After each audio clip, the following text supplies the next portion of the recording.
eu gostaria de chamar, vou chamar as pessoas: Lumasa, Maria Chu, Johnny Salaberg, Rudinei Borges e Licínio Januário. Uma salva de palmas calorosa, por favor. Pode ser um pouquinho mais forte. É isso aí. Aqui a gente bate palma.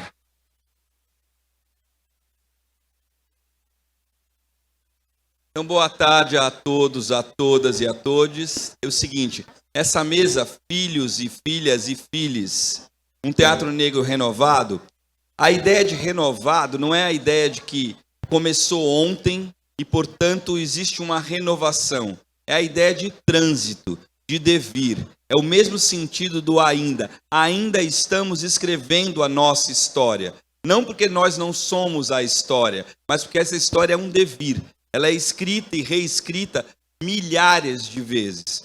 As pessoas que estão aqui, elas formam para mim um mosaico que é contextual, ou seja, faz parte do tempo que nos toca viver sob a presença negra e a escritura negra no Brasil nesse momento histórico.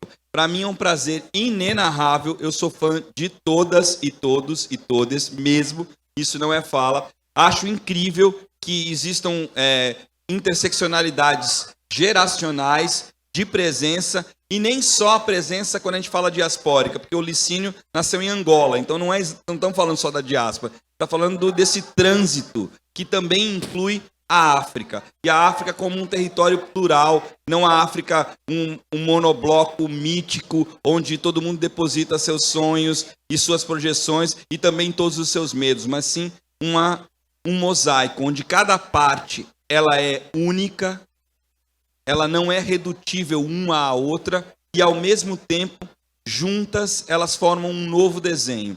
É uma cartografia ampla que sempre tem um ponto de fuga, não é um mapeamento, não está fechado, é isso. E eu me considero parte dessa história também. A ideia do Dramaturgia Negra foi essa ideia, e a conclusão essa será a nossa última mesa sobre o Dramaturgia Negra, aquele livro que está ali, que, como disse, está a R$10, um preço também inenarrável, porque eu estou quase comprando o livro, né? De novo, não, estou mesmo, R$10, a outra vez foi em São Paulo, tinha que pagar 35, vou comprar o livro de novo, e dizer que, assim, tem um marco dentro desse livro, que é o seguinte, é uma publicação da FUNAT. Eu falo, o que quer dizer isso? Quer dizer que é a disputa narrativa em todos os planos, porque a FUNAT é a Fundação Nacional das Artes, ou seja, é um órgão oficial. Daqui a 40 anos, 50 anos, quando forem pesquisar sobre dramaturgia, vão se deparar isso com um arquivo. Então, também se trata de inserir as nossas histórias dentro dos arquivos que são legado de um povo que também é contexto e fruto de outras coisas, né? Então, sem mais nem menos, eu gostaria mais uma vez de uma salva de palmas para todas as pessoas aqui presentes. Obrigado. Queria agradecer muito a Flu, queria agradecer muito ao Júlio, queria agradecer muito ao Écio. E aí, como eu estou fazendo no Islã, já estou acostumado com isso, eu falo Écio, vocês falam presente. Aí tem que falar forte, porque se não falar fraco, eu vou repetir de novo, até ficar forte, tá bom? Écio! Presente. Pode ser mais forte. Écio! Presente. Maravilha, tamo junto. Então, quem vai começar? Primeira, Maria Chu. Gente, boa tarde. A primeira coisa que eu gostaria de falar, já que você falou do Écio, eu tive o prazer de conhecê-lo nesses últimos meses que eu estive vindo aqui no Laboratório de Narrativas Negras, porque eu também sou roteirista, e agradeço pelo espaço, pela construção desse evento, e que tenha a mão dele, e que isso siga se multiplicando de outras vertentes, em outros espaços, em outros estados, né? Que a gente precisa falar de literatura, falar sobre teatro negro e estar em contato com o outro sempre. Bem, vou repetir, meu nome é Maria Chu, eu sou dramaturga e roteirista, e nessa coleção de dramaturgia negra, eu trago uma peça chamada Quando Eu Morrer, Vou Contar Tudo a Deus. O tema dessa mesa é sobre os filhos do teatro negro. E por que a gente se classifica como esses filhos? Porque todos os autores e atrizes negras e negros que vieram antes de nós, eles estão e abriram e abrem o caminho para a gente continuar esse legado. sendo na forma da escrita, sendo na forma da atuação, mas toda a presença negra é importante.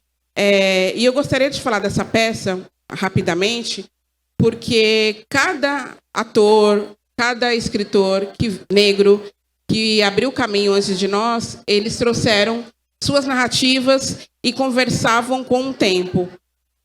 Eu, Maria Chu, trazendo essa peça, que é uma peça que fala sobre um menino negro de 8 anos que foi encontrado dentro de uma mala de viagem, quando ele tentava embarcar de uma fronteira da Costa do Marfim para a Espanha, e ele foi detectado dentro dessa mala de viagem. Eu trazendo para o protagonismo negro de uma criança conversar com o meu tempo. Então, todos nós aqui dessa mesa, o nosso papel principal é dialogar com o nosso tempo. O meu tema, nesse momento, com esse livro, é falar sobre a temática dos refugiados, e que está na ordem do dia, e que a gente vê, muitas vezes, o tema do refugiado sendo tratado só como o tema da branquitude, né? Os sírios, por exemplo, que merecem, obviamente, todo o nosso respeito, mas eu trago para essa cena o protagonismo negro e o protagonismo infantil. Falar sobre política e falar sobre negritude é um tema que, obviamente, me interessa. Eu não me restringo só a esse universo quando eu escrevo as minhas peças, mas eu me sinto na obrigação de falar sobre negritude, não só porque é o meu lugar de fala, mas é o lugar que eu me sinto confortável, e é o meu lugar que eu me sinto também uma obrigação política de trazer esses temas. Principalmente porque muitos dos temas, às vezes, são tratados por outras pessoas, ou às vezes pela própria branquitude, de uma forma que não me agrada. Então, eu, como dramaturga, eu trago esses temas, e o meu objetivo é discutir com vocês, com o espectador, o que está acontecendo nesse exato momento. Então, o próprio livro de dramaturgia negra, que traz o Quando Eu Morrer Vou Contar Tudo a Deus, mas traz também outras potências artísticas, né, outras poéticas, é uma forma da gente dialogar com o nosso mundo, né? A gente faz uma fricção com outros dramaturgos, com outros artistas negros que vieram, e a gente começa a fazer o nosso trabalho de uma forma que converse com o nosso tempo. Gente, é muito complicado ser a primeira a falar, a gente ainda está organizando o pensamento, mas a gente vai ainda compartilhando aqui, e a fala vai voltar. Mas, por enquanto, agradeço vocês.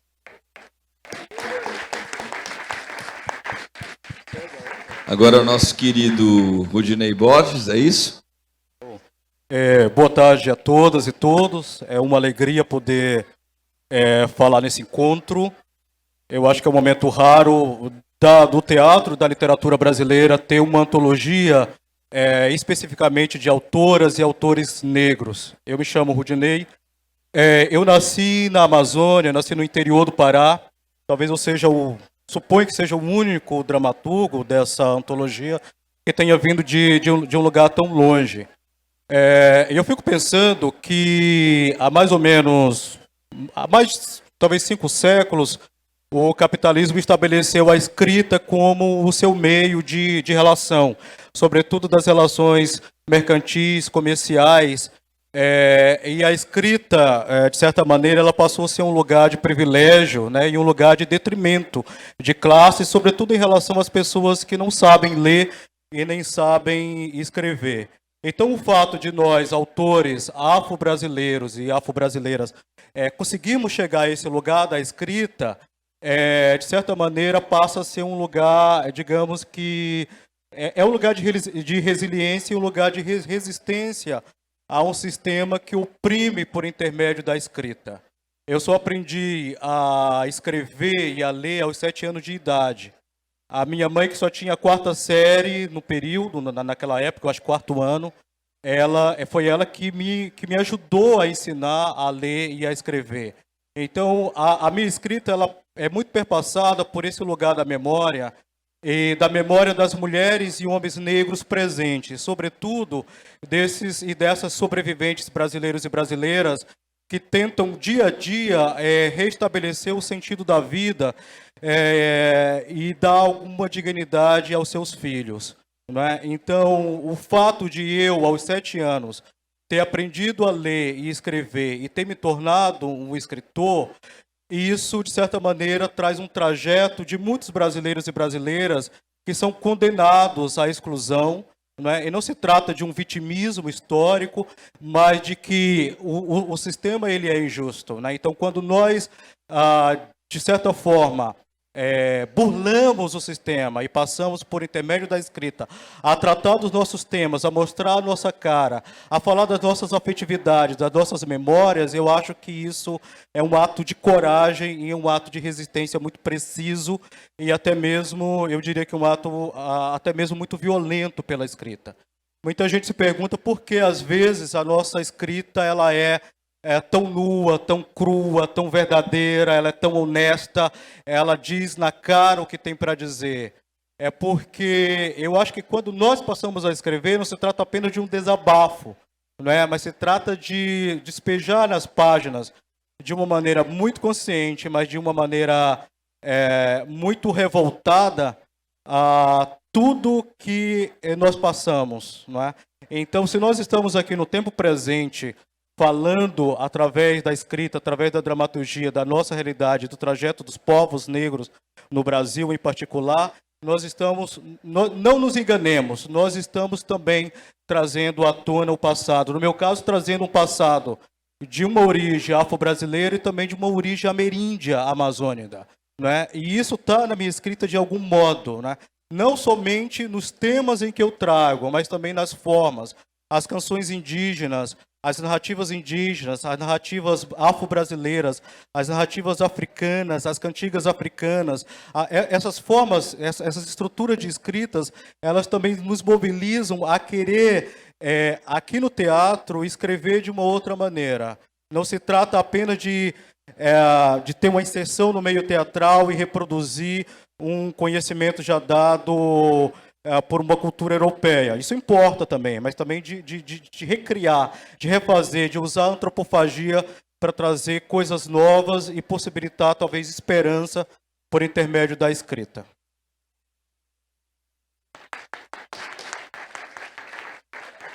Agora, nosso querido Johnny Salaberg.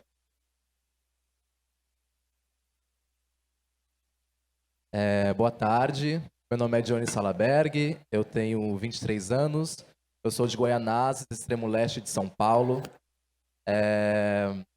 sou ator e dramaturgo e sou filho e venho de um processo muito colaborativo no meu bairro, que são os serviços sociais. Eu sou filho poeticamente, socialmente, sociologicamente, dessa pessoa que está sentada na plateia, chamada Nádia Bittencourt, que é uma atriz, diretora, compositora e faz parte da cena negra aqui do Rio de Janeiro em trabalhos reconhecidíssimos e premiados. Então, Nádia vem do mesmo lugar que eu, que é Goianazes, e ela foi a minha primeira professora de teatro. E dali, com a Nádia e o Paulo Guideri, que eu não sei se está por aí, eu comecei a descobrir o que era teatro, o que era dramaturgia. Eu me lembro que eu nunca escrevi, eu nunca soube o que era dramaturgia, mas eu sempre escrevi dramaturgia.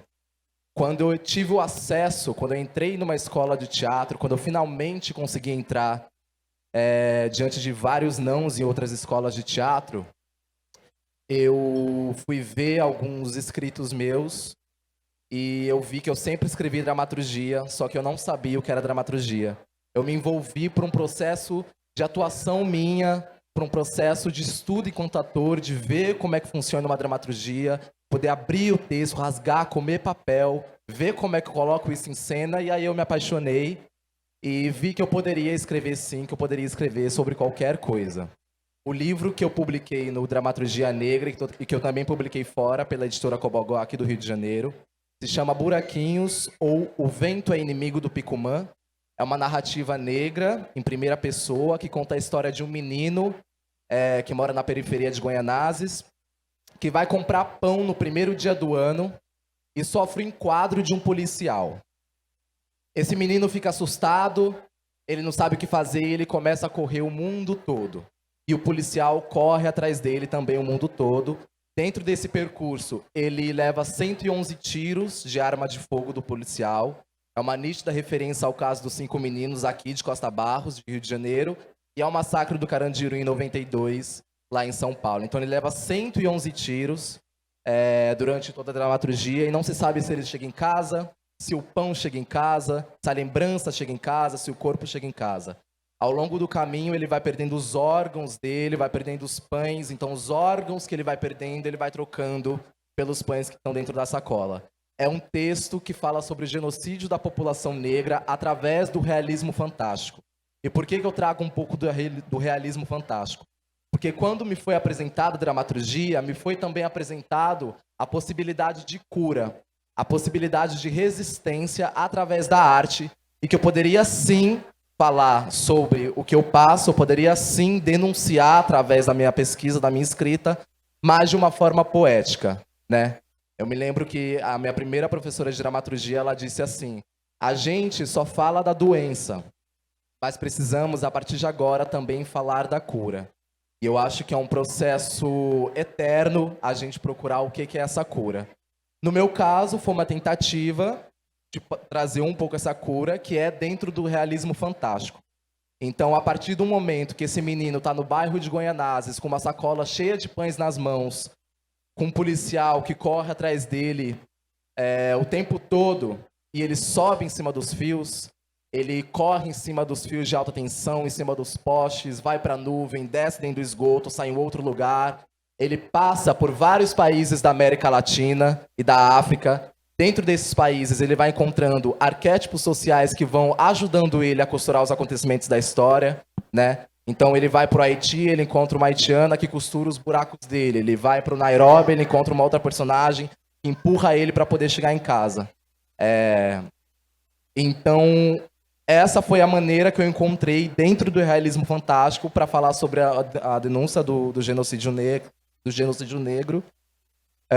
De uma forma que traga cura, né? Porque eu acho que a gente, e aí pegando umas outras pesquisas que eu venho fazendo depois, eu acho que a gente tem que encontrar um lugar de singularidade.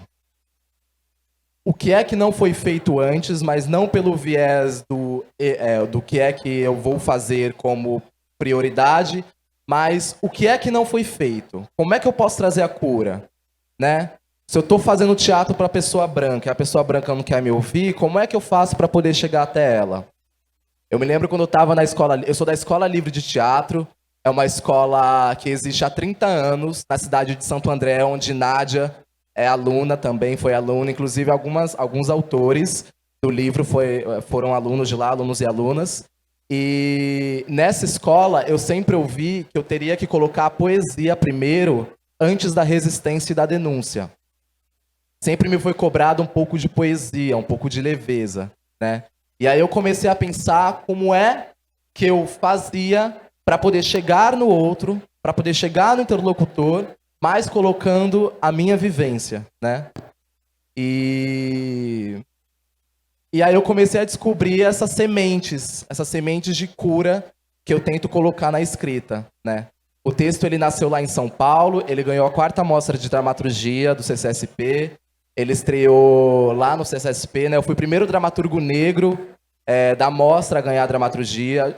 Junto comigo na mesma edição teve também a Ave Terrena, que foi a primeira dramaturga trans. Então, na mesma edição, a gente teve um rio de possibilidades, de diversidades, que nunca foi visto antes na Teatral Paulistana, ainda mais a cena negra, né? E depois a gente continuou, a Ave continuou com o espetáculo dela, eu continuei, né? Quem dirige o espetáculo é Naruna Costa. Em 60 anos do Prêmio APCA de São Paulo, foi a primeira mulher negra a ganhar o prêmio de melhor direção. Antes não tinha mulher ganhando o prêmio de melhor direção. A indicação de melhor direção era como melhor diretor. Ano passado mudaram para melhor direção e a Bia Lessa ganhou como a primeira diretora e Naruna Costa a primeira diretora negra. Então, quando a gente pensa em 60 anos de um prêmio, que é referência da arte no Brasil, que é referência na arte em São Paulo, uma mulher negra vindo de Tabuão, dirigindo uma obra de um artista negro vindo de Goianazes, os 2 filhos e ratos de serviço social, conquistar espaços tão apertados e tão minuciosos assim, é porque algo está acontecendo, né? E eu costumo dizer que eu estou fazendo a revolução para o meu neto sim, para o meu bisneto sim, para o meu filho, mas eu também estou fazendo para mim, porque eu quero viver a revolução, eu quero viver todos os privilégios e ocupar todos os meus lugares de direito, porque eu vou estar em todos os lugares. Não é fácil estar aqui nessa mesa. 16 dramaturgos negros e negras de todo o Brasil. Primeira antologia de dramaturgia negra do Brasil. Isso é histórico. O que está acontecendo aqui é histórico, realmente. Assim, a gente está abrindo uma fenda na história que nunca tinha visto antes. E isso precisa estar registrado. Isso precisa estar registrado. Nas nossas produções, precisam comprar as nossas produções. E eu estou falando com cachê, com orçamento, que compram as produções brancas e outras produções. Precisam nos dar espaço de fala, como está dando aqui. Precisam nos dar visibilidade, entendeu? Precisa dar base para a gente estruturar o nosso trabalho. Então, é uma fenda muito minuciosa que a gente está abrindo aqui. E eu digo, repito mais uma vez, quero que a revolução aconteça para nós, não quero que a revolução aconteça só para o meu neto. Eu quero viver porque eu vou estar em todos os lugares e a minha cara preta, grande, vai estar em todos os lugares. Muito obrigado.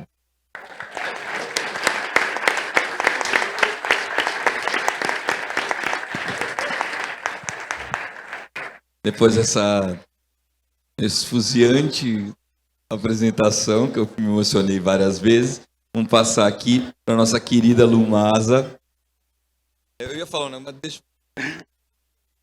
Olá, boa tarde a todos. Bom, Johnny falou tão bem sobre a importância desse momento histórico, né?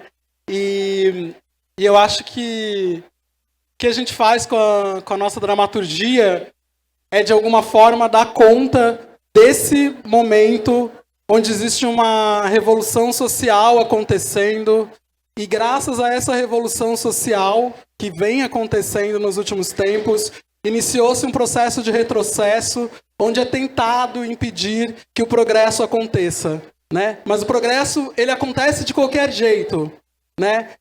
No passado, quando as pessoas criticaram qualquer invenção técnica, essas invenções foram maior do que essas críticas e elas se estabeleceram e hoje em dia nós desfrutamos dela cotidianamente.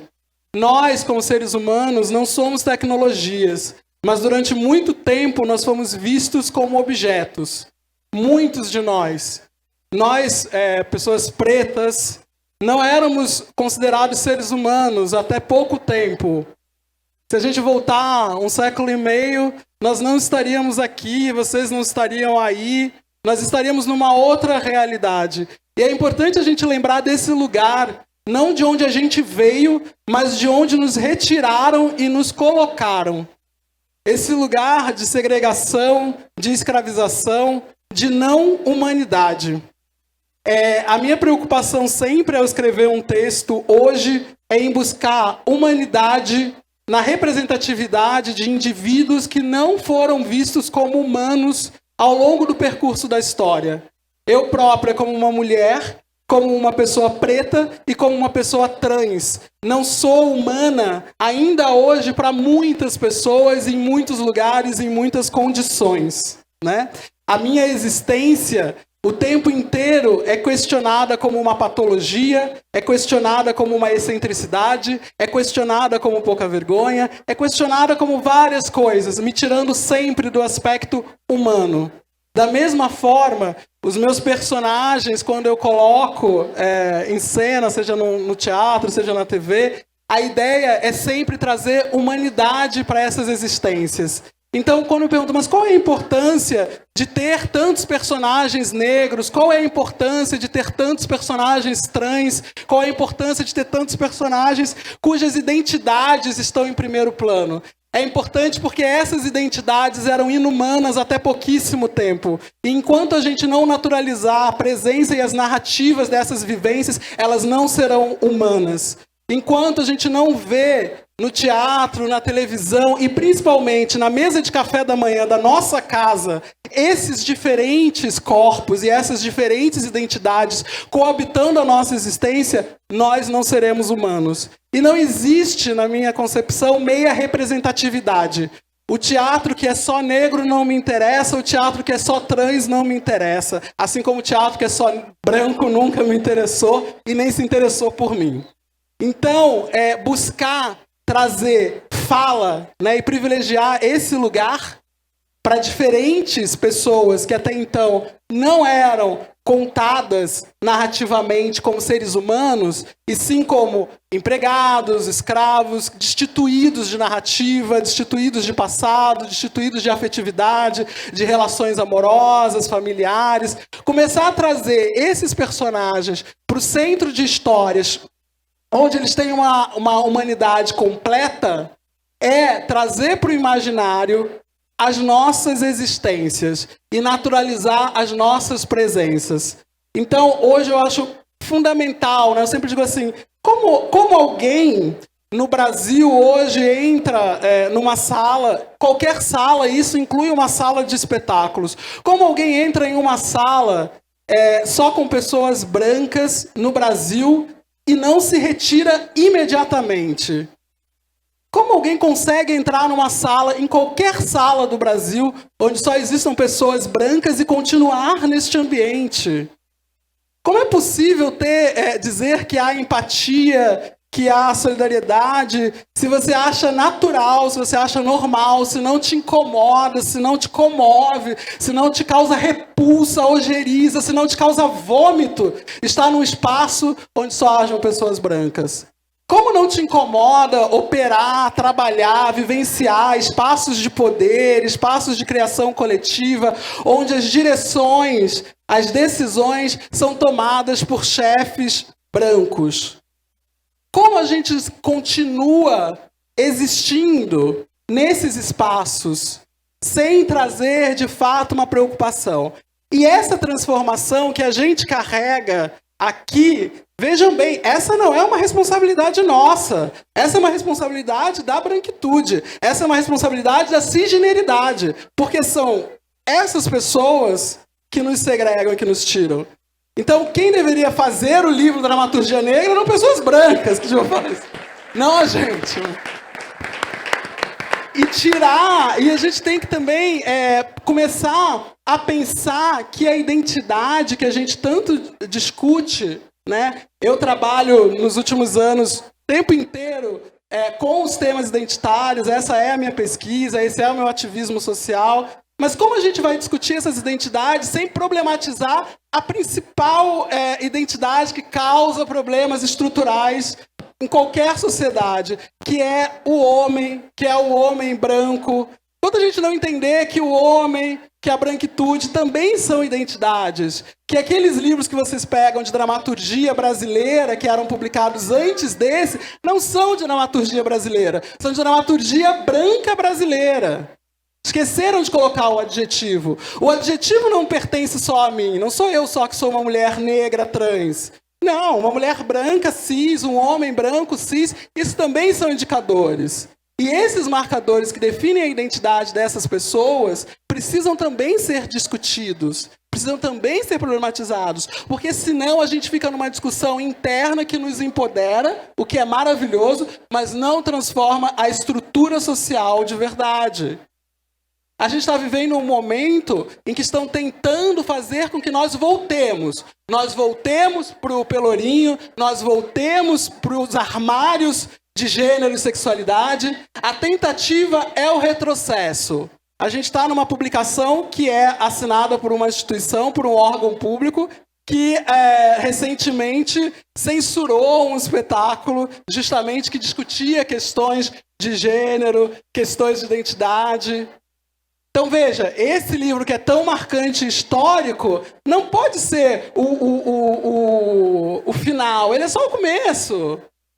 Tinha que ter outro, tinha que ter o volume 2, 3, 4, tinha que ser anual, né? Uma antologia anual, porque felizmente, ao contrário do que ainda existe gente que pensa, existe muita produção sendo feita, seja por pessoas trans, negras, indígenas, no Brasil todo, e que só não tem oportunidade. E sem essa oportunidade não há visibilidade. Então, fomentar um projeto como esse é importante para trazer essa visibilidade, para que outras pessoas que não estão dentro da nossa identidade percebam, entendam e internalizem essa nossa humanidade. Porque senão vai ser sempre aquela coisa, somos os autores negros, vamos escrever só sobre as temáticas raciais. Né? Eu sou uma escritora racializada, me interessa muito essa discussão, mas eu também quero escrever sobre outras coisas, eu também quero falar sobre outras coisas. E qualquer coisa que eu escreva vai ser dramaturgia negra? Sou eu que estou escrevendo. O meu ponto de vista no mundo é esse. Então todo mundo pode ter falado sobre esse pilar, mas só eu vou poder descrever esse pilar do ângulo que eu estou. Ninguém mais pode. Então entender que talvez descrever novamente esse pilar vai revelar um universo novo, a partir do momento que é uma perspectiva nova, isso é muito potente. Não só falar sobre o pilar trans, o pilar negro. Não, este pilar é isto, mas o meu olhar daqui, deste ponto de vista, revela uma face outra desse pilar. E é nesse sentido que me parece que a gente precisa fomentar cada vez mais a criação de artistas que não são hegemônicos, que não são brancos, que não são eurocêntricos, que não são homens. Valorizar e cobrar. Né? Cobrar as instituições, cobrar as próprias relações pessoais. Né? Eu sempre digo, quando eu falo sobre questões trans, peguem o celular de vocês, olhem a agenda de contatos e vejam quantas mulheres, quantas pessoas negras, quantas pessoas trans existem nos contatos de vocês. Porque se não existir, a revolução não pode acontecer aqui, num palco, no debate, na publicação. Essa revolução precisa acontecer na listinha do celular de vocês. Senão, não vai ter acontecido. Vai ser uma perfumaria. Vai ser uma hipocrisia. E a hipocrisia não me interessa, acho que não interessa a ninguém nesse momento. Então, essa transformação precisa começar internamente. Né? E como pessoa trans de transformação, eu acho que eu entendo um pouco. Então, iniciemos esse percurso de transformação nas nossas relações pessoais, nas nossas relações profissionais, na cobrança institucional, na cobrança de governos, porque senão nada é feito. Então, desculpa, essa era a minha principal urgência para falar. E sobre a publicação, o texto que está nela é um texto chamado Carne Viva, é um texto antigo, eu escrevi esse texto há 16 anos, e o que me interessou mandar um texto escrito há quase 2 décadas para essa publicação, é que Carne Viva é um texto que fala sobre o feminino, é um texto que foi publicado no Brasil antes, foi publicado na Europa, foi publicado na África, mas ele nunca tinha sido publicado com a minha identidade real. Ele tinha sido publicado com uma identidade dissimulada, equivocada, que a cisgeneridade compulsória me levou a adotar durante um bom tempo da minha vida. E então, nesse momento, revisitar esse texto assinando com o meu nome real é muito importante para mim, porque se eu falo tanto sobre identidade, então pela primeira vez ter a chance de afirmar a minha identidade e também pensar como, ao afirmar a minha identidade como autora dessa obra, isso pode transformar a própria leitura dela. E essa relação de criador, né, e criatura, a partir da identidade que esse criador tem, me parece muito interessante nas obras de arte. E isso me interessa hoje nessas obras de arte que discutem os temas identitários. Então eu pensei, eu vou assinar como a autora que é a autora dessa peça, de fato. E como isso transforma a leitura dessa obra que fala sobre o feminino, que era um feminino, então, arquetípico, fala da relação da instituição matrimonial e como a mulher é colocada e tratada ao longo da história no papel de esposa, como essa revolução pode acontecer, né, dentro do ambiente doméstico, do ambiente ordinário, a partir de um fluxo de consciência que essa mulher começa a discorrer através de uma projeção dela em Jesus Cristo. Então, a ideia de pensar um Cristo feminino, né, uma mulher, transforma o próprio olhar dela. Então, dentro da narrativa institucionalizada, religiosa do matrimônio, a partir do momento que ela se enxerga como Deus, ela entende então que o seu papel é outro. Ela é dona da sua própria história, ela pode reconduzir-se dentro do seu matrimônio e dentro da sua vida. Ela não precisa cumprir o papel de mulher, que é o papel do outro. Então, a mulher como outro, o negro como outro, a pessoa trans como outra. Então, a minha ideia foi, a partir do momento que ela se identifica nesse lugar de poder que a própria instituição sistêmica da religião impõe, ela consegue se revolucionar. Então, da mesma forma, eu espero que nós possamos aqui nos ver uns aos outros, umas às outras e outros a outros, e possamos nos identificar como nossos deuses e nos apossamos das nossas histórias, das nossas narrativas, para fazermos essa transformação que eu falei no início. É isso.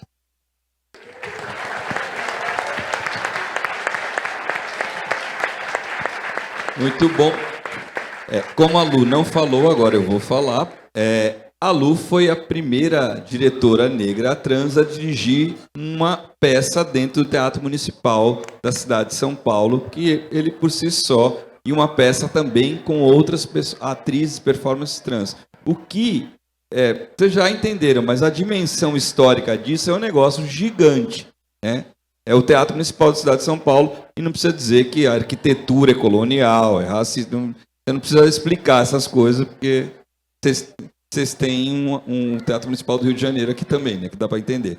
Agora vamos passar a palavra ao nosso querido Licínio Januário. Boa noite. Meu nome é Licínio Januário, eu sou de Angola. Eu sou filho de Ossan com Ogum, e eu tenho um enredo muito forte com o Exu, não dou um passo sem ele. Então a minha fala já mudou, depois de escutar todo mundo aqui. Eu tenho uma visão de fora, eu moro aqui há 10 anos, morei 10 anos no Rio, morei em São Paulo, agora tem 6 meses. E a minha escrita começou muito num lugar de contrariar o sistema, né? Contrariar as escritas daqui num extremo. Eu queria falar do texto que foi publicado aqui, o meu texto, Será que vai chover? Eu podia falar que ele fala sobre um triângulo amoroso entre uma garota negra em busca da sua identidade, com o rapaz branco e o rapaz negro, né?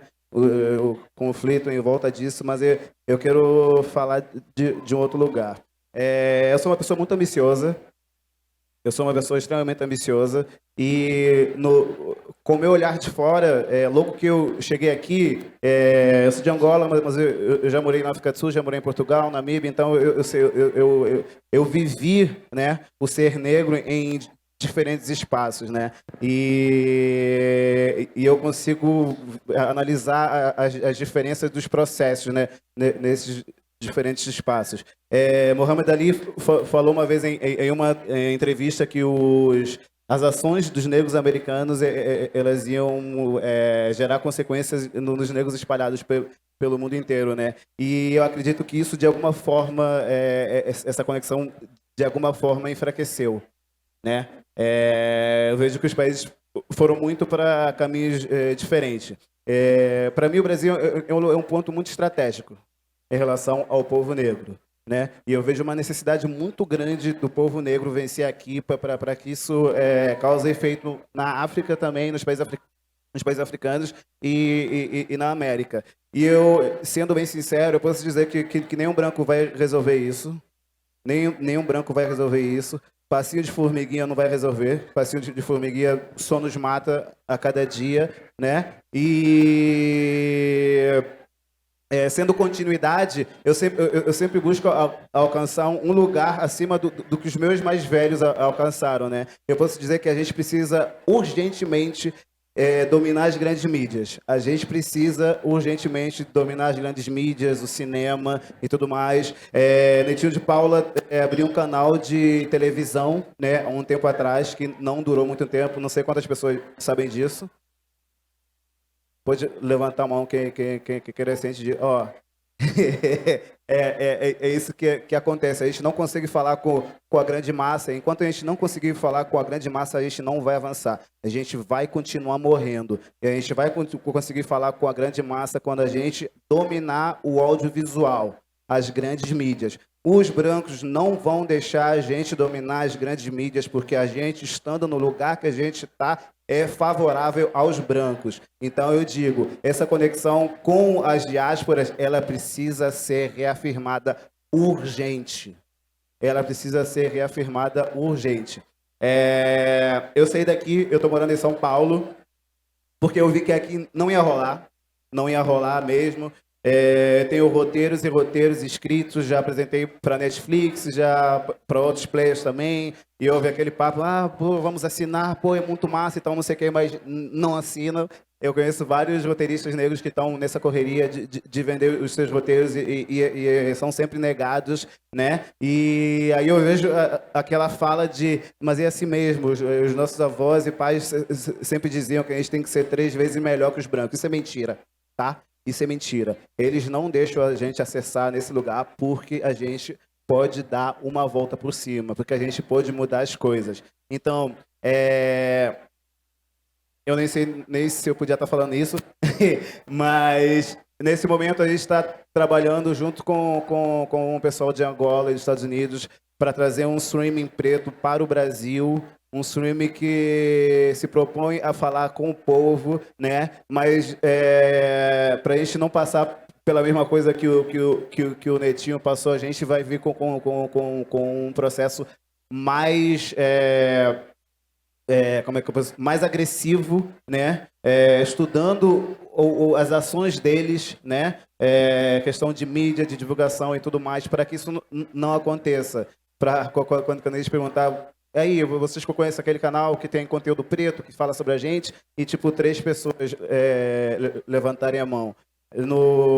Alguns meses atrás eu fui para o fórum de performances negras e tinha 2.000 pessoas, o fórum sim, a igualdade racial, tinha 2.000 pessoas lá, e eu perguntei se as pessoas estavam cientes do encontro de cinema Zózimo Bubu, que começa dia 23 agora. 2.000 pessoas, não foram mais que 5 pessoas que conheciam, né? Então existe um processo muito forte para que a gente não atinja esse lugar, né? Quantas pessoas aqui conhecem o encontro de cinema Zózimo Bubu? Isso. Já melhorou, né? E a minha escrita vai muito por esse lugar. Dando o exemplo de um dos roteiros novos, eu estou escrevendo sobre uma moradora da Maré que trabalha numa casa na Barra da Tijuca, né, no extremo, e ela faz de tudo para a filha entrar na faculdade. A filha consegue entrar na faculdade e a filha consegue botar a mãe na faculdade também, porque esse era o sonho da mãe, né? Então os meus roteiros são todos nesse lugar. Estou escrevendo sobre uma favela que não existe tráfico nem drogas e todo o dinheiro do tráfico foi revertido em criptomoedas. A favela tem outro lugar, né? Porque é isso que eu acredito. É isso que eu acredito. Eu acho que a gente tem que lutar para botar a informação certa na cabeça dos nossos, né? A gente tem que lutar para que esse empoderamento intelectual chegue até a massa. É isso que está aqui nesse livro, né? A gente vem buscando desconstruir nesse lugar, porque as grandes mídias, né, eles vão continuar produzindo filmes sobre favela, sobre tráfico, prostituição e acreditando que isso é o protagonismo negro. O protagonismo negro é a gente humanizar os nossos corpos. Eu falar da minha mãe, dos meus irmãos, né? Eu falar do nosso dia a dia, né? Para mim, protagonismo negro é o que o movimento americano, né? O que o cinema americano fez nos anos 70, 80, é o que o cinema africano faz, né? Se vocês forem ver o catálogo da Netflix, tem muitos filmes nigerianos hoje em dia, né? E esses filmes nigerianos, eles estão nesse lugar de humanizar os nossos corpos, né? E por que tem esse filme? Porque eles fizeram esse movimento, né? Existe um streaming chamado Iroko TV, Iroko Televisão Iroko, né?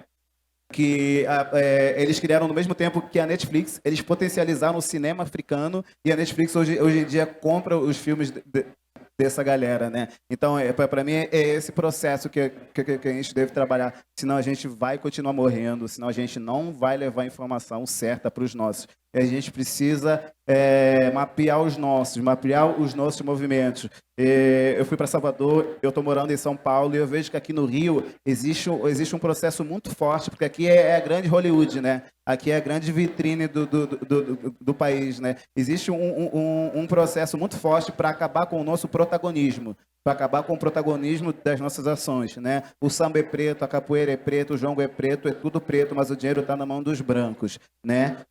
Renan da Penha está preso exatamente por causa disso, né? Um preto levantando o funk é preto, né?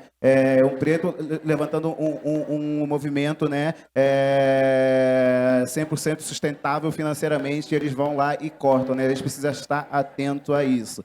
E essa é a minha contribuição.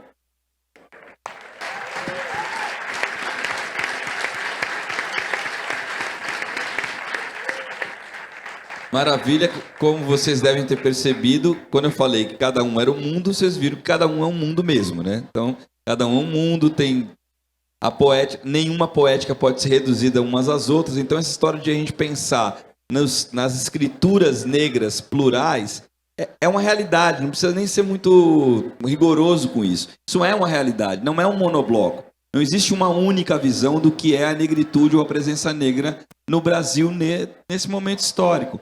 Isso é maravilhoso, inclusive naquilo que a gente não concorda, porque são também as milhares de potencialidades que podem fazer essa transformação que a gente precisa, tanto do ponto de vista das humanizações, quanto do ponto de vista também de a gente contar nossas próprias histórias do jeito que quer, na forma que quer, e conseguir financiá-las e fazer chegá-las à população negra nesse país. Lembrando que o Brasil, todo mundo já sabe, mas é a segunda população negra do mundo. Só não é maior do que a da Nigéria. E a gente não atua com essa construção de maioria na presença da nossa cultura em território nacional. Só queria dizer duas coisas do livro. O Dramaturgia Negra, ele se pretende uma cartografia, ele nunca pretendeu ser construído a partir de uma visão única e dizer, é isso que está sendo produzido, só isso que importa. Não, são cartografias, pode-se construídas várias cartografias, inclusive uma cartografia histórica, que possa pensar o tempo, desde dessas escrituras, desde quando essa presença negra está aqui em território brasileiro. Isso seria uma boa ideia, né? Juntar essas forças para construir essa grande história da dramaturgia negra. Tem uma outra coisa também que é importante, que o critério foram autores e autoras vivas, né? E por que isso? Porque eu queria dar a ideia de cartografia sobre o contexto, então ela tem uma presença de 30 anos dessa presença negra, dessa dramaturgia, dessa escrita. Ela não tem como fazer uma presença de 100 anos, 70 anos, 80 anos, mas o ponto principal que eu acho que é legal é que a ideia da curadoria foi chamar autores e autoras e não textos. Ou seja, é acreditar que essa escritura ela carrega consigo seus vários mundos. E ao colocar esse autor, essa autora, para escolher qual é a obra que vai constituir a dramaturgia negra, você dá a possibilidade de se inscrever no tempo histórico a partir do processo de historização do próprio autor ou autora. Então, eu gostaria de mais uma vez uma salva de palmas para eles aqui, eles e elas. Pode ser mais forte, é histórico mesmo. Queria pedir uma salva de palmas especial para a Nádia Bittencourt, que está aqui, minha amiga também. Pode aplaudir. Obrigado. E agora, cadê o Jeff? Está fazendo um sinal aqui, que eu não sei se é meio Thanos, mas ele está falando ali. Eu acho que se ele não fez nenhum sinal, é porque eu posso abrir para perguntas. Depois, se ele falar que não, eu falo que eu não ouvi. Então, a gente pode abrir para perguntas agora. Não serão muitas, porque daqui a pouco... A gente tem quantos minutos? 10 minutos. Olha, nós vamos fazer... Ixi, nossa, 10 minutos... Não, agora tirou já? Já virou 2? Ah, tá bom, entendi. Não entendi nada, mas eu vou fazer mesmo assim. A gente pode abrir para perguntas. 2 perguntas. Ah, não eram 20 minutos, é 2 perguntas. Tá vendo? Eu tô entendendo Libras. Ah, sim, entendi. Agora eu entendi. A gente tem espaço para 2 perguntas. Alguém quer perguntar, usando a história do bom senso, que assim, se a pergunta demorar 10 minutos para ser feita, aí não tem tempo de responder, né? Alguém quer perguntar, fazer alguma colocação? Sim, não, talvez. Eu tenho um monte de perguntas, entendeu? Se vocês não quiserem, eu vou fazer. Ah, tá vendo? Só falar isso a pessoa faz. Tá. A senhora ali, tá ali. Oi?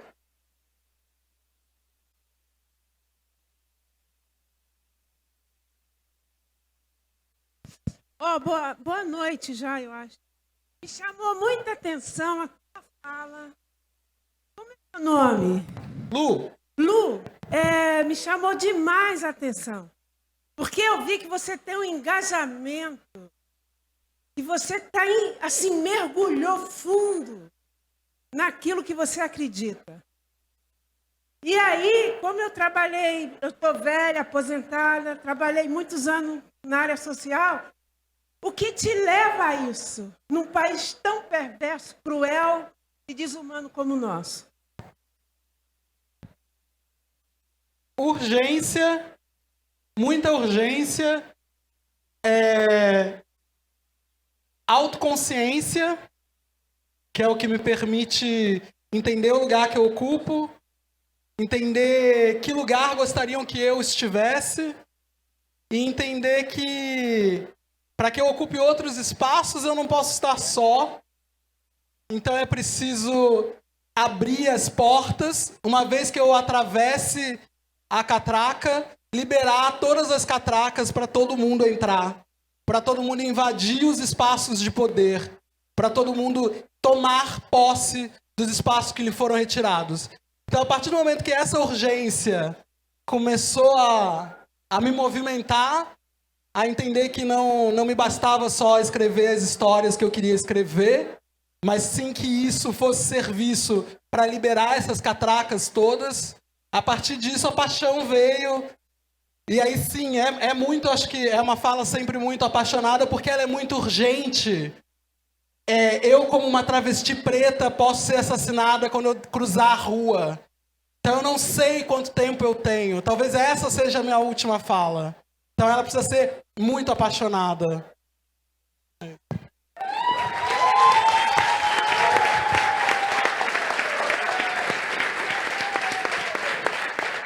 Olha bem, na Grécia diz que paixão é patos. Não é uma paixão. A tua fala não é de uma paixão. É de quem vive e luta. E eu aprendi a minha vida inteira que viver é lutar. Então me chamou a atenção a tua fala por conta disso. Viver é lutar.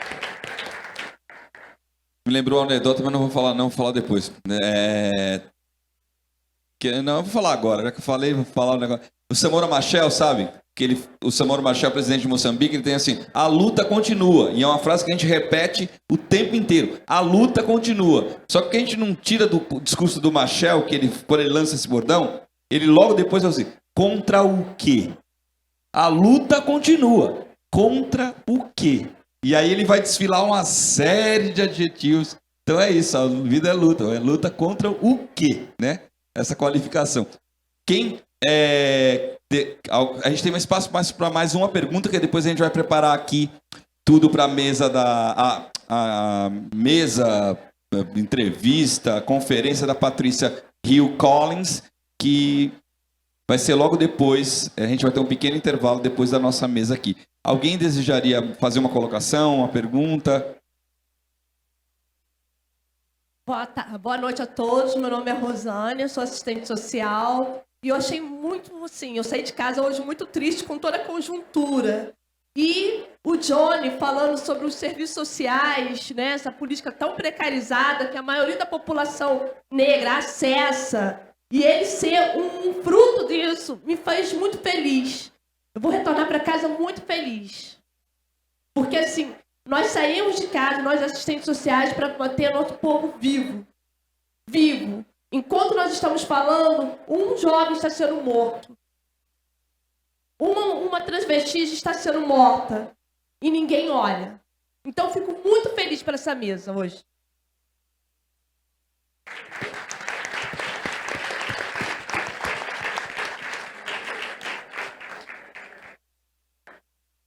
Eu acho que dá para ter mais uma, né, Jeff? Faz um aviso primeiro. Faz um aviso primeiro. Obrigado. Ah, tá. Ó, é para eu avisar, por favor, que quem tem alguma coisa no guarda-volumes precisa retirar, porque ele fecha às 18 horas. Como são 18 horas, eu acho que tem que ir lá agora, né? Mais 5 minutinhos. Então tá. Depois disso, tem também um Fusca, placa... Não, brincadeirinha. Não, brincadeirinha. Vamos lá. Alguém... Ah, senhora. Olá. Eu fiquei muito feliz quando eu vi essa coletânea da Dramaturgia Negra. E eu queria saber, já que o colega da Angola falou sobre o cinema negro, enquanto o Zósimo Bubu, Licinho... Licinho. Como é que vocês veem a relação do teatro com o cinema, assim, de como é que a gente cria narrativas mais dramaturgas para o nosso cinema negro?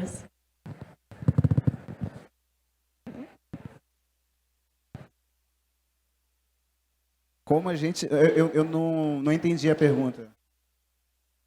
Não, então, primeiro é falar dessa relação de teatro e cinema negro, acho que a gente podia pensar um pouquinho nisso. E também pensar a questão dramatúrgica da construção dos roteiros para os filmes negros. Eu acho que como é que pode intensificar ou ter esse diálogo da dramaturgia negra com o cinema negro. Então, de como essa expertise da dramaturgia negra pode estar influenciando a construção de roteiros do cinema negro. Entendi. Então, no meu ponto de vista, né, dentro da minha vivência, né, transitando entre o teatro e o cinema, eu posso te garantir que existem muitos roteiros negros, e não de hoje, né? A grande questão é que os roteiros negros eles não têm o acesso para serem realizados, né?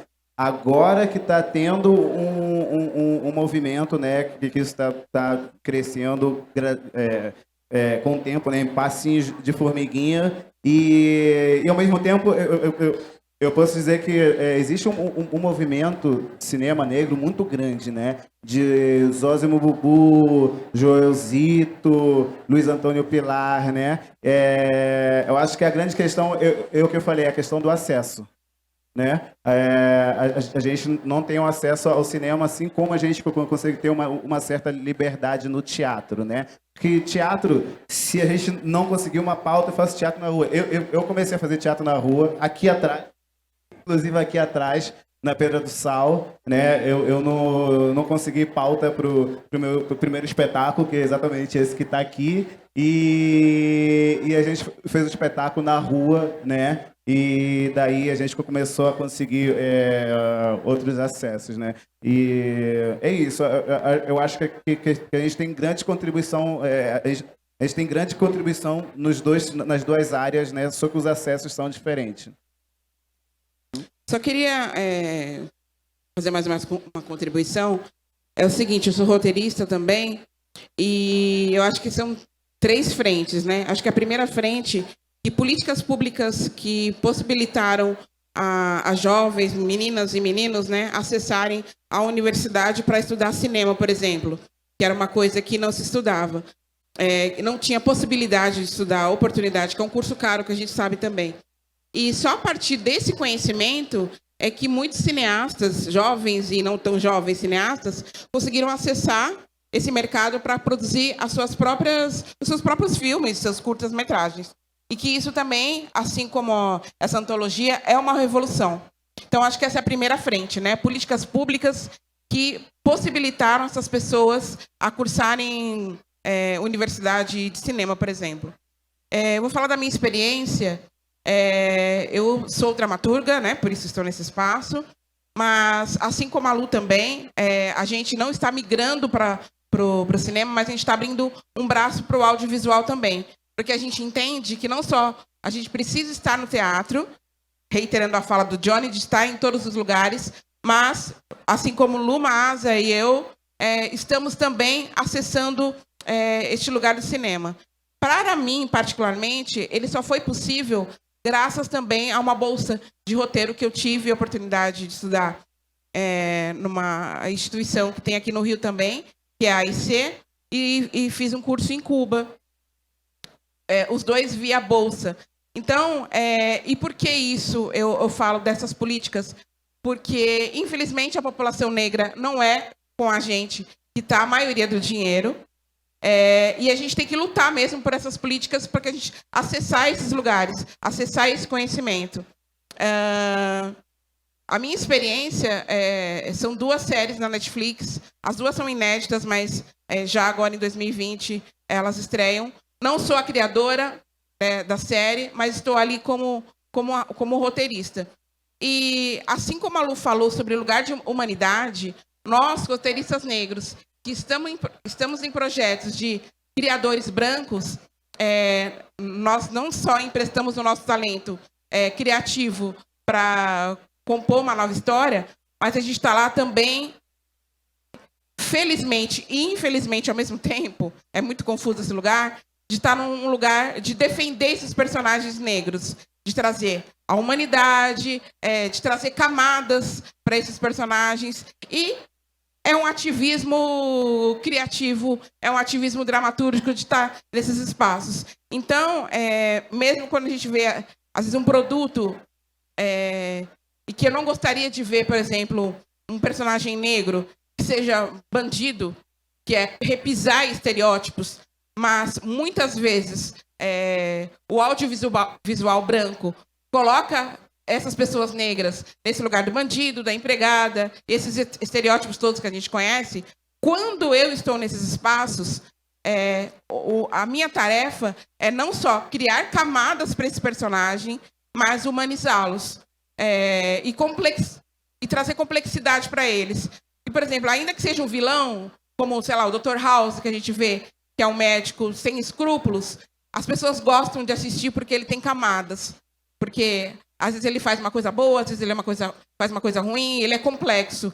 Quando eu estou num espaço da branquitude e tenho um personagem negro, a minha tarefa é essa também, de acrescentar essas camadas. Porque ser um personagem raso não me interessa, né? E isso, para a gente, é ruim. Eu não quero só trazer o personagem negro como o bonzinho e nem como o vilão, mas um personagem que seja interessante para a gente, porque não nos veem nem como pessoas interessantes, como pessoas inteligentes. Então, essas camadas que eu procuro adicionar. Mas, só voltando,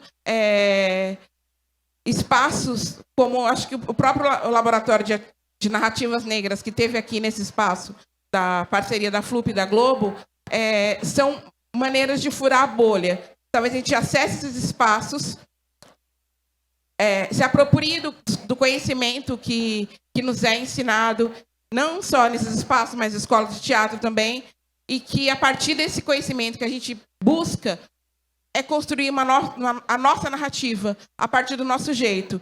Porque, infelizmente, a maioria das escolas de teatro, por exemplo, eles não vão falar sobre teatro negro, sem que a gente force, ou sem que haja um levante dos próprios alunos. Mas é pegar esse conhecimento que não foi, a estrutura que foi nos apresentada, e fazer o nosso trabalho a partir do nosso jeito. É isso que eu tenho feito no teatro, e essa é o meu papel e o meu objetivo dentro do audiovisual também. Reverter o sistema, burlá-lo. Só me permite, sei que o tempo hoje, fazer uma contraposição da pergunta. É muito importante a sua pergunta, porque primeiro nós somos autores teatrais, e eu fico me perguntando, falando de teatro negro, né, qual é o lugar do dramaturgo e da dramaturga como autor de uma arte, de uma literatura dramática, que não é só literatura, mas literatura para a cena, não é? E teatro é sobretudo presença.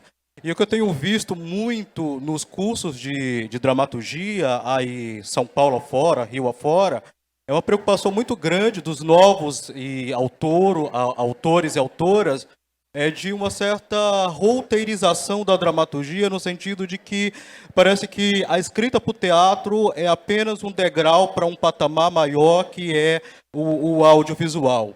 Eu, quando escrevo, não estou preocupado que a minha peça vai chegar na Rede Globo, na Netflix, ou qualquer um desses lugares que acabam ditando, de certa maneira, o sentido da escrita, né? Eu fico pensando o seguinte: o audiovisual ele é imprescindível, mas não só, o teatro ele é imprescindível. Então, quando os autores escrevem, chegam às comunidades, né, o teatro que está ali no dia a dia, na porta. Eu trabalhei durante 5 anos na favela do Boqueirão, a favela do Rap Sabotagem. Nós fazíamos teatro na viela, teatro dentro da casa do morador, dialogando diretamente com essas pessoas, abrindo novos horizontes e trazendo novas leituras de mundo, dialogando também com a leitura de mundo delas. Eu penso que isso é o que há mais de revolucionário, né? Evidentemente que a branquitude, a classe média, dominou esse lugar que é o audiovisual, mas nós estamos aqui fazendo trabalho de formiguinha. Por exemplo, eu sou um dramaturgo anônimo, ninguém sabe quem eu sou. Poucas pessoas viram as minhas peças, mas eu acredito profundamente que mesmo continuando escrevendo peças que poucas pessoas irão assistir, seja na favela, seja na vela, seja na casa de morador, seja na porta da casa de morador, isso também é um meio imprescindível de transformação. Então, pessoalmente, eu tenho questões com esse lugar da roteirização da dramaturgia e com essa nostalgia que nós temos de Netflix, Rede Globo. A gente vê uma série de atores que se formam e são frustrados porque não chegaram no audiovisual. Né? O nosso lugar de formiguinha no mundo, como autores de uma escrita absolutamente simples, que chega aquele senhor, aquela senhora ali do texto teatral, isso é um lugar absolutamente transformador, pelo menos eu acredito profundamente. E não tendo a última palavra, mas dizendo que a gente podia alongar todos esses pontos que estão, né, para discutir, problematizar e complexificar. Isso faz parte do processo dessa escritura de mundo, de mundos, de outras humanidades possíveis, e não aquilo que é dado. Porque aquilo que é dado, aquilo que é muito naturalizado, é o machismo, o racismo, o colonialismo. Isso é o natural. O natural do Estado colonial é esse. Agora, para a gente desconstruir isso, todas as potencialidades têm que estar postas. E aí eu acredito mesmo, a gente tem que ocupar todos os lugares, a gente tem que disputar a narrativa em todos os espaços que sejam possíveis. E a gente tem que fazer isso com o nosso afeto e com aquilo que, para cada um, é o mais importante, aquilo que move, porque é só com que aquilo que move que a gente vai conseguir mover essas estruturas. E por isso que a gente precisa ser muitos. Essa é para mim a ideia, e muitos plurais. E por isso que, né, é essa parada. Eu me lembrei aqui de uma frase do Aimé Césaire, que nesses tempos, para mim, o Aimé Césaire está que nem os Racionais. Quando eu penso numa coisa, aí vem uma frase. Antigamente eu pensava numa coisa, vem uma frase dos Racionais. Agora eu penso numa coisa, vem uma frase do Césaire. E o Césaire falava o seguinte: nenhuma civilização tem um monopólio da beleza, da escrita, das histórias, da filosofia, do saber. É o nosso trabalho recolocar essas histórias para a humanidade. Então, muito obrigado pela presença de todas.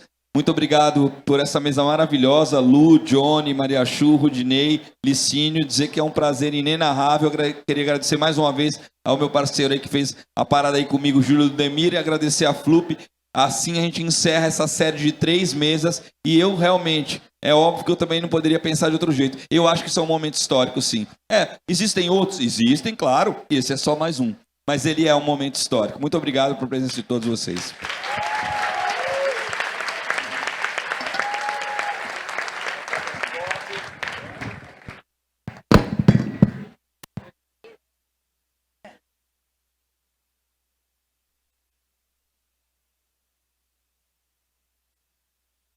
Muito bom, muito bom. Vamos aplaudir mais, gente. Cadê os fotógrafos? Vamos aqui juntar, fazer aquela foto. Vem mais pra frente, aproveita.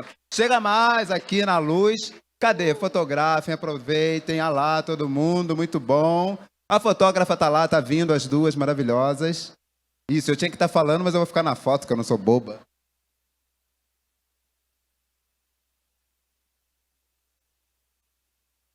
Maravilha, parabéns. Muito obrigado pela participação de vocês. Ai, gente, está acabando. Mas ainda tem muita coisa para a gente ver, né? Às 18h30 vamos ter a mesa O Seu Lugar é Lá. Sei que está todo mundo ansioso para essa mesa com Patrícia Hill Collins.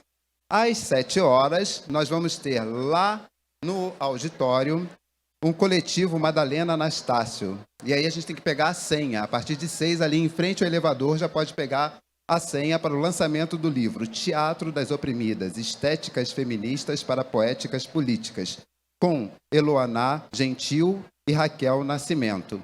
Vai ser muito legal isso, tá? Não percam, porque vale a pena. Vamos ter ainda, eu amo, Rio Poetry Slam, às 20h. E depois, Ninguém Solta a Mão de Ninguém, com Lia de Itamaracá. Lindaci tá aí, gente. Levanta, Lindaci. Levanta, Lindaci. Fica em pé. Não adiantou nada. Sobe na cadeira. Todo mundo aplaudindo Lindaci Fidelis, da Rocinha. Ela é das Saralzeiras Oníricas. E Holanda também tá aí. Mary Onírica devia estar aí com a gente. Espera aí que me chamaram, já volto. Ah, o guarda-volume, gente, vai fechar, senão vocês vão voltar para casa sem a bolsa, né? Peguem tudo. A Alessandra tá ali, maravilhosa. Deixa eu ver se eu tenho mais alguma coisa para falar. Foi tudo, né, Jefinho? Meu assistente. Então vamos aplaudir mais.